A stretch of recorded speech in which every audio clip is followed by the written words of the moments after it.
Okay, guys, here's one that inspired me a bit like the last one Anthony had in terms of off the pitch as well. But I have to salute this guy.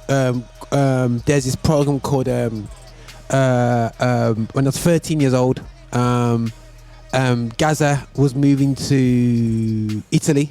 Lazio. Yeah, and he got injured because he tried to broke up a brother, Charles. Yeah, and Charles, he tried to broke him up. Yeah, ended up injured. It's done in dance. But anyway, that's what happens when you lick up a black boy. But there's a program called Gazzetta Football started, and you never saw football from outside the country. Yeah, you never saw it at all. And I fell in love with Italian football straight away when I switched it on. My friend said to me, it's boring and long, but I just loved watching Italian football.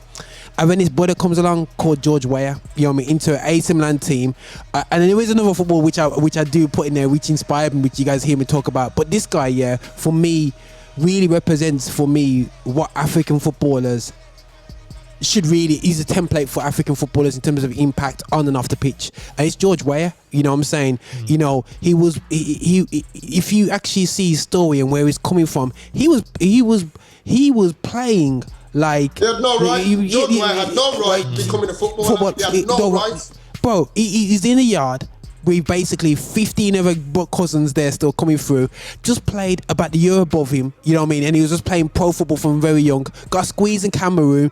Just got sawn by, the typical, coach of Cameroon. Saw this little guy coming through. Oh yeah, watch this guy. He's playing in the Cameroon league. Then he ends up in Paris. And the next thing you know, he's at PSG. And the next thing you know, he's in Milan. But the guy... Can I interchange there? Sorry, yeah. Roger's not doing the story any justice, man. He's not doing the story no justice at all. Go. You know what I mean? Go. The geezer got spotted playing young. Yeah. Then there was a young French coach, 36 at the age, called Arsene Wenger. And the man phoned Bridget and says, Arsene, there's this little talent. This geezer I found. He lives on his playing football on a slum, but he's out of shape and he's this and he's that and he's that and he's this. But I think the potential is there. Carry on. All right, so Wenger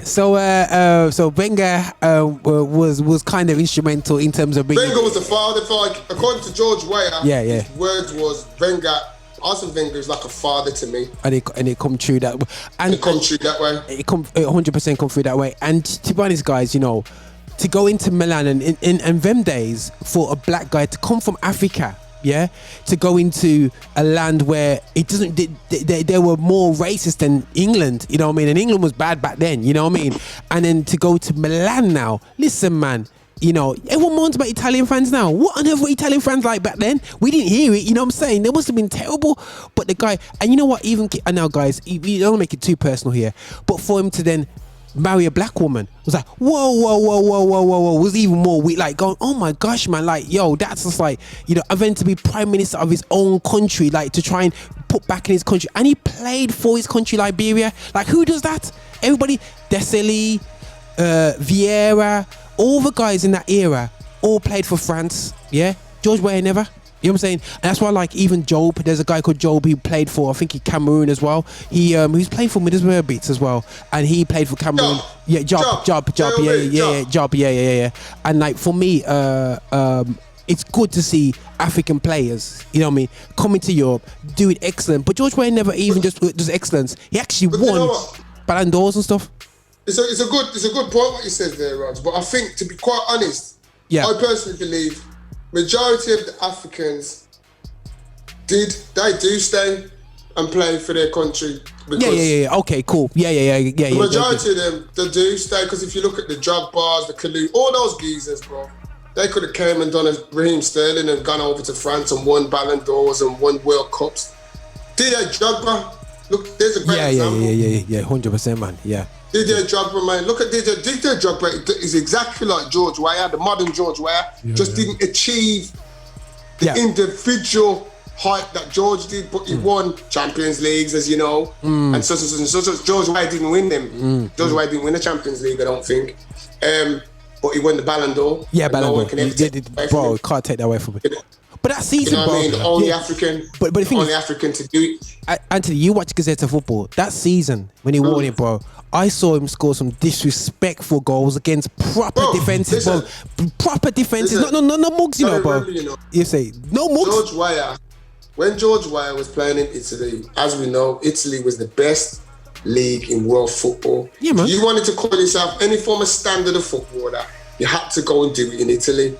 It's like all these foreigners nowadays think you got to come to the Premiership. Yeah, Italy by them. To say that you've really challenged yourself from the physical elements of it, not from the skillful, from the physical. But Italy was the skill, physique, everything. It was everything. All it was the best league in the world. Forget Spain, forget English First Division. It was Italy. All the greatest players went Italy. Yeah. I was about to say that. If you look at all the top Brazilians that you look at, they made their trips to Italy. They didn't come to England. Nah, bro. It's only them latter days now when the Premiership started to get a bit of money and you get the Janinios and those are Egypt players. You know what I mean? But other than that, the real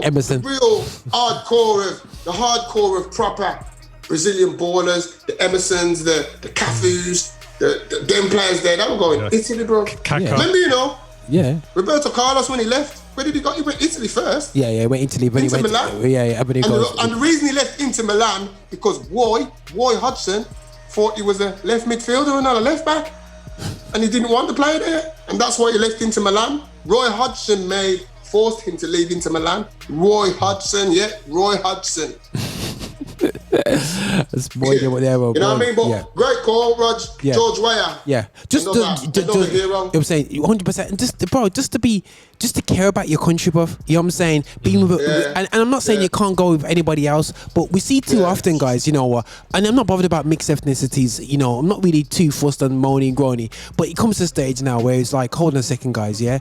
You know. Where you from, bro? In the hood, it's pure black girl there still, but then when you come out, you forget where you come from. So you know what I'm saying? So it's like a case of going, you know what, still, and on another note, you know what I'm saying? It's for me still, we need to, as a man, as a black man, be bringing up our community, you know what I'm saying? And I'm not saying you cannot marry out the community, but too often when we're up there, we don't marry into our community to raise our community. We marry out and we send out of our community. You know what, bro? As it says, it's not the fact that you're marrying out your community, you know?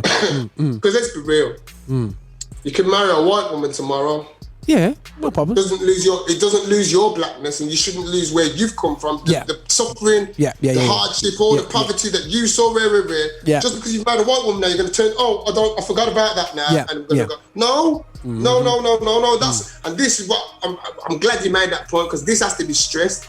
Because all these footballers, we don't criticize footballers for marrying white women. For that, we're criticising black footballers for marrying white women and forgetting their culture, forgetting their blackness. That's the problem. That's the problem, Johnny Barnes. He's on the settee now, bro. Don't worry, man. He's representing that. He's on the settee now, but when he was in the pump, when he was in his pump of his footballing career, John Barnes couldn't represent the geezer in Kingston, Jamaica. You couldn't represent him, bro. You understand? You couldn't represent him. Yeah, man.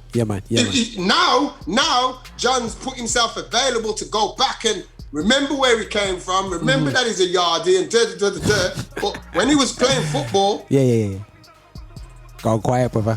Where's the John Barnes Footballing Academy in Kingston?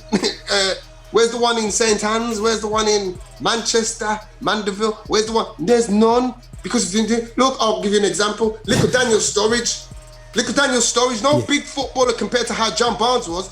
Wasn't even born in Jamaica. But he can open a football academy in Jamaica. You understand what I'm saying? Yeah. We here. Be careful, Marx. I think Marcus is wearing a Crown Paint shirt. Anyway, so but let's not go there. Marcus is done, and as I said, John Barnes. I've reevaluated my thoughts on John Barnes, as you know, because I used to think he was a right clown. The latter days now, from I heard him chase up that radio presenter, bro. John Barnes is more done from then. But I haven't seen him race up that presenter about racism, bro. Funny, bro. John Barnes, I'll take bullets for John now, bro. Johnny, if you want to spar, I got my 30 out on cut for you, fam. Anytime, any place, anywhere we go, I'll ride with you, Dan. You understand? But growing up, yeah, I can't hide it. I was disappointed in John Brown. I felt he let the side down. No, 1,000%. Okay, then right, let's keep it moving, guys. Let's keep it moving. Okay.